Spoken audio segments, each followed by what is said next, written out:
Trudel. Et moi, Rose-Marie Lafont. Nous sommes étudiantes en enseignement préscolaire primaire à l'Université de Sherbrooke. Aujourd'hui, nous allons vous présenter un court vidéo qui portera sur l'arrivée des technologies dans les classes du primaire. Nous allons plutôt nous attarder sur le tableau blanc interactif et sur l'importance de la manipulation des élèves sur celui-ci. Pour débuter, voici un étudiant en informatique à l'Université de Sherbrooke qui nous expliquera son point de vue sur les technologies dans les écoles du primaire. Bonjour Alexandre, j'aimerais savoir quelle est ton opinion sur l'arrivée imminente des technologies dans les classes du primaire comme le tableau blanc interactif. Ben, selon moi, c'est une bonne chose parce que tout est de plus en plus technologique, puis il faut que les enfants s'adaptent un peu à cette nouvelle façon de vivre. Donc, il faut adapter un peu les méthodes d'enseignement traditionnelles afin d'inclure les technologies.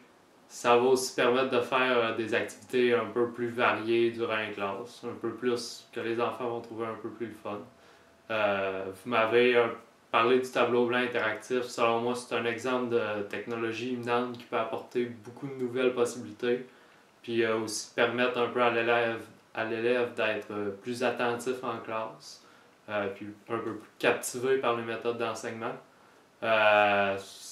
Puis ça lui permet aussi d'être plus actif dans ses apprentissages. Suite à cette entrevue, il est donc évident que l'utilisation du tableau blanc interactif doit se faire de façon active avec les élèves.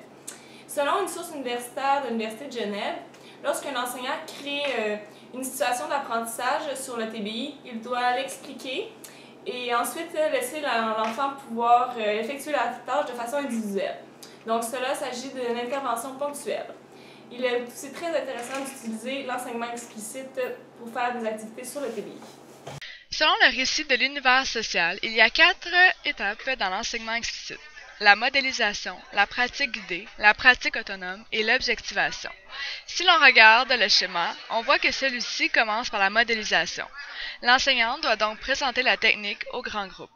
Les élèves peuvent donc visualiser la tâche qu'ils auront à effectuer. Les 2 prochaines étapes permettront aux élèves d'être actifs dans le processus.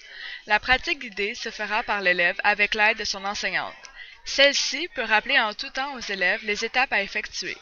Ensuite vient la pratique autonome. Il s'agit donc de laisser les élèves agir de façon autonome. C'est aussi le moment de questionner les élèves afin de s'assurer qu'ils ont bien intégré la notion.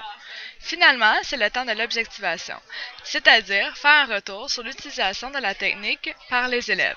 Ce modèle d'enseignement vise à rendre les élèves actifs et tend donc vers l'apprentissage. Afin de connaître l'opinion d'une enseignante au primaire, nous avons posé des questions concernant l'utilisation du tableau blanc interactif dans la classe de Mme Hélène, une enseignante au préscolaire de l'école Notre-Dame de Liesse, ici à Sherbrooke. Bonjour Hélène, donc est-ce que tu utilises le TBI dans ta classe? Oui, je l'utilise à l'occasion. Ça fait pas très longtemps que j'en possède un, donc c'est sûr que je ne l'utilise pas à son plein potentiel, mais c'est un début. Parfait. Donc, comment faites-vous afin de favoriser la participation de tes élèves avec ce tableau blanc interactif? Bien, souvent, ce que je vais utiliser, c'est des activités au cours desquelles les enfants vont pouvoir venir avec le crayon. C'est la nouvelle version du tableau, donc avec le crayon qui représente la souris, ils viennent eux-mêmes participer en cliquant, puis en bougeant les images, puis en... Toujours ceux qui l'utilisent comme ça. Parfait. Et puis, dans le fond, est-ce que tu penses que le TBI, c'est un bon outil pour rendre les élèves actifs dans ces genres d'activités? Dans leur apprentissage? Ouais. Oui, c'est sûr que les enfants d'aujourd'hui sont plus attirés vers tout ce qui est technologie, là. Donc ils sont nés avec une souris dans les mains ou presque. Donc oui, c'est sûr que ça les motive davantage que papier-crayon, mais il faut aussi faire un peu des deux. Mais c'est sûr que quand je veux passer une notion puis que je sais que j'ai des exemples déjà sur le TBI, ben, je vais aller les chercher pour capter encore plus leurs intérêts. Parfait, merci.